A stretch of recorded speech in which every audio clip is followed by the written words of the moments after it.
ಕಾವೇರಿ ಹೋರಾಟಕ್ಕೆ ಒಂದೇ ಮದ್ದು, ಅದು ಮಳೆ. ಪ್ರಕೃತಿ ಮುನಿಸಿಕೊಳ್ಳದೆ ಇದ್ರೆ ಕಾವೇರಿ ಸಂಘರ್ಷವೇ ಇರೋದಿಲ್ಲ. ಇದೀಗ ನಿಧಾನವಾಗಿ ಭುಗಿಲೆದ್ದಿದ್ದ ಕಾವೇರಿ ಕಿಚ್ಚು ತಣ್ಣಗಾಗುವಂತೆ ಸ್ವತಃ ವರುಣದೇವ ಮಾಡಿದ್ದಾನೆ. ಕಬಿನಿ ಕಂಪ್ಲೀಟ್ ಭರ್ತಿಯಾಗಿದ್ದು ಹೆಚ್ಚುವರಿ ಬರ್ತಾ ಇರೋ ನೀರನ್ನ ಈಗ ತಮಿಳುನಾಡಿಗೆ ಬಿಡಲಾಗಿದೆ. ಇದಾಗ್ಯೂ ತಮಿಳುನಾಡಿಗೆ ನೀರು ಬಿಡಬೇಡಿ ಅಂತ ಇವತ್ತೂ ಕೂಡ ರಾಜ್ಯದ ಹಲವೆಡೆ ಪ್ರತಿಭಟನೆಯಾಗಿದೆ. ನಾಲೆಗೆ ನೀರು ಬಿಡಿ, ಕೆರೆ ಕಟ್ಟೆ ತುಂಬಿಸಿ, ನಾವು ಬೆಳೆ ಬೆಳೆದಿಲ್ಲ ಅಂತ ರೈತರು ಹೇಳ್ತಿದ್ದಾರೆ. ಈಗಾಗಲೇ ಕರೆಯಲಾಗಿದ್ದ ಸರ್ವಪಕ್ಷ ಸಭೆಯಲ್ಲಿ ಈ ಬಗ್ಗೆ ಚರ್ಚಿಸೋಣ ಅನ್ನುವಂಥದ್ರ ಬಗ್ಗೆನೂ ಕೂಡ ಮಾತುಕತೆಗಳಾಗ್ತಾ ಇವೆ. ಹಾಗಾದ್ರೆ ಕಾವೇರಿ ಕೊಳ್ಳದ ಸದ್ಯದ ಪರಿಸ್ಥಿತಿ ಹೇಗಿದೆ? ಇಲ್ಲಿದೆ ನೋಡಿ ಒಂದು ಕಂಪ್ಲೀಟ್ ರಿಪೋರ್ಟ್.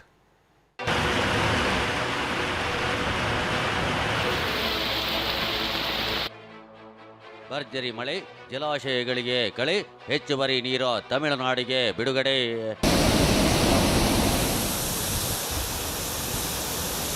ಹಿಡಿಲಿಕ್ಕೆ ಸಾಧ್ಯನೇ? ಹೋರಾಟಗಾರರು ಹೋಗಲ್ ಮಲಗ್ಲಿಕ್ಕೆ ಸಾಧ್ಯನೇ? ನೀರು ಇಟ್ಕೊಂಡ್ರೆ ನಾವೆಲ್ಲ ಕೊಚ್ಚೊಂಡು ಹೋಗ್ತೀವಿ.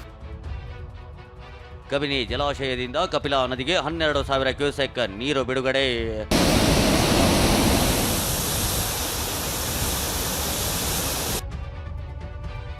ತಮಿಳುನಾಡಿಗೆ ನೀರು ಬಿಡಬೇಡಿ, ನಾಲೆಗೆ ಬಿಡುವಂತೆ ರೈತರ ಆಗ್ರಹ.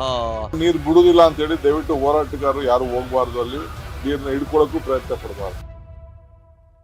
ನಾಳೆ ಸರ್ವಪಕ್ಷ ಸಭೆ, ರೈತರ ಜಮೀನುಗಳಿಗೂ ಹರಿಯುತ್ತಾ ಕಾವೇರಿ. ಈ ರಾಜ್ಯದ ರೈತರ ಹಿತ ಕಾಪಾಡಲು ನಮ್ಮ ಬದ್ಧತೆ ಇದೆ. ಬರದಿಂದ ಕಂಗೆಟ್ಟಿದ್ದ ಕರುನಾಡಿಗೆ ಮಳೆ ಕೃಪೆ ತೋರಿದೆ. ಕಾವೇರಿ ಪ್ರಾಧಿಕಾರದ ಬರೆಯಿಂದ ಕಾನೂನು ಸಂಘರ್ಷಕ್ಕೆ ಸಿಲುಕಿದ್ದ ಕರ್ನಾಟಕವನ್ನ ವರುಣದೇವ ಬೀಸೋ ದೊಣ್ಣೆಯಿಂದ ಪಾರು ಮಾಡಿದ್ದಾನೆ. 4-5 ದಿನದಿಂದ ಕಾವೇರಿ ಕಿಚ್ಚಿನಿಂದ ಕುದಿಯುತ್ತಿದ್ದ ಕಾವೇರಿ ಕೊಳ್ಳ ಸದ್ಯ ತಣ್ಣಗಾಗಿದೆ.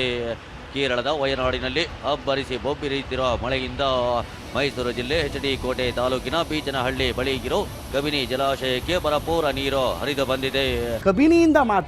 ಕಬಿನಿಯಿಂದ ಹೆಚ್ಚುವರಿ ನೀರೇನಿದೆ ಅಂದರೆ ಕಬಿನಿಯಲ್ಲಿ ಸಂಗ್ರಹವಾಗಿರುವಂಥ ನೀರಲ್ಲ, ಈಗಾಗಲೇ ಸಂಗ್ರಹವಾಗಿರೋ ನೀರಿನ ಜೊತೆಗೆ ಹೆಚ್ಚುವರಿ ನೀರು ಅಂದರೆ ಅಲ್ಲಿ ಹಿಡಿದಿಟ್ಕೊಳ್ಳೋದಕ್ಕಾಗಲ್ಲ, ಅಲ್ಲಿಂದ ನೇರವಾಗಿ ಬಿಳಿಗುಂಡ್ಲಿಗೆ ಬಿಡೋ ಮೂಲಕ ತಮಿಳುನಾಡಿಗೆ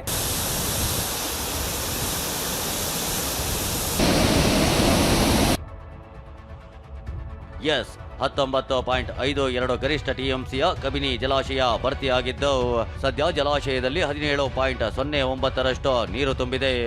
ಒಳಹರಿವು 17,000 ಕ್ಯೂಸೆಕ್ ಇದ್ದು 12,000 ಕ್ಯೂಸೆಕ್ ಹೆಚ್ಚುವರಿ ನೀರನ್ನ ಕಪಿಲಾ ನದಿಗೆ ಬಿಡಲಾಗಿದೆ. ಅರ್ಥಾತ್ ಇದು ಕಾವೇರಿ ನದಿ ಸೇರಿ ತಮಿಳುನಾಡು ತಲುಪಲಿದೆ. ಈ ಬಗ್ಗೆ ಪ್ರತಿಕ್ರಿಯಿಸಿರೋ ಡಿಕೆ, ಡ್ಯಾಮ್ ತುಂಬಿದೆ, ನೀರು ಬಿಡಲೇಬೇಕು, ಹಿಡಿದಿಟ್ಕೊಳ್ಳೋಕೆ ಆಗಲ್ಲ, ಯಾರು ನದಿಗೆ ಇಳಿಬೇಡಿ ಅಂತ ಮನವಿ ಮಾಡಿದ್ದಾರೆ. ವರುಣ ತಾಯಿ ಕಾವೇರಿ ಇವತ್ತು ಕೃಪೆ ನಮ್ಮ ಮೇಲೆ ತೋರಿಸಿದ್ದಾರೆ.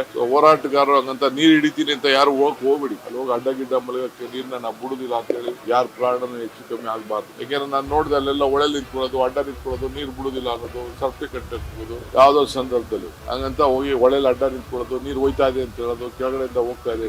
ಈಗೆಲ್ಲ ನಾನು ನಿಲ್ಸಕ್ಕಾಯ್ತಿದ್ದೆ ಹೇಳಿ? ನಾನು ನಿಲ್ಲಕ್ಕೆ ಆಗುದಿಲ್ಲ. ಈಗ 40,000ಕ್ಕೂ ಮೇಲೆ ಮುಟ್ಬಿಟ್ಟಿದೆ ಇನ್ಫ್ಲೋ. ಈಗ ನಾನು ಬಿಡುದಿಲ್ಲ ಅಂತ ನಾನಾಗ್ಲಿ, ಯತೀಂದ್ರಾಗ್ಲಿ, ಸಂಘಟನೆಗಾರರಾಗ್ಲಿ ನಾವೆಲ್ಲ ಹೇಳಿದ್ರೆ ನೀರ್ನ ಹಿಡ್ಕೊಳಕ್ ನಮ್ಗೆ ಆಗುದಿಲ್ಲ. ಹಿಡಿಲಿಕ್ಕೆ ಸಾಧ್ಯನೇ? ಹೋರಾಟಗಾರರು ಹೋಗಲ್ ಮಲಗ್ಲಿಕ್ಕೆ ಸಾಧ್ಯನೇ? ಹಂಗಂತ ನೀರು ಬಿಡುದಿಲ್ಲ ಅಂತ ಹೇಳಿ ದಯವಿಟ್ಟು ಹೋರಾಟಗಾರರು ಯಾರು ಹೋಗಬಾರ್ದು, ಅಲ್ಲಿ ನೀರ್ನ ಹಿಡ್ಕೊಳಕ್ಕೂ ಪ್ರಯತ್ನ ಪಡಬಾರ್ದು. ನೀರು ಹಿಡ್ಕೊಂಡ್ರೆ ನಾವೆಲ್ಲ ಕೊಚ್ಚೊಂಡು ಹೋಗ್ತೀವಿ.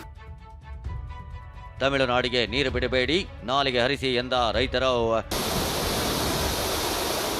ಡ್ಯಾಮ್ ತುಂಬಿದೆ, ಹೆಚ್ಚುವರಿ ನೀರನ್ನ ನದಿಗೆ ಬಿಡಲಾಗ್ತಿದೆ. ಆದರೆ ರೈತರು ತಮಿಳುನಾಡಿಗೆ ನೀರು ಬಿಡಬೇಡಿ, ನಾಲೆಗೆ ಹರಿಸಿ, ಕೆರೆ ಕಟ್ಟೆ ತುಂಬಿಸಿ, ನಮ್ಮ ಬೆಳೆಗೆ ನೀರು ಬಿಡಿ ಅಂತಿದ್ದಾರೆ. ಇವತ್ತು ಕೂಡ ಬೆಂಗಳೂರು, ಮಂಡ್ಯ, ಹಾಸನ, ಬೆಳಗಾವಿ, ತುಮಕೂರಿನಲ್ಲಿ ಪ್ರತಿಭಟನೆ ನಡೆದಿದೆ. ತಮಿಳುನಾಡಿಗೆ ನೀರು ಹರಿಸದಂತೆ ರೈತರು ಮತ್ತು ಕನ್ನಡ ಪರ ಸಂಘಟನೆಗಳು ಒತ್ತಾಯಿಸಿವೆ.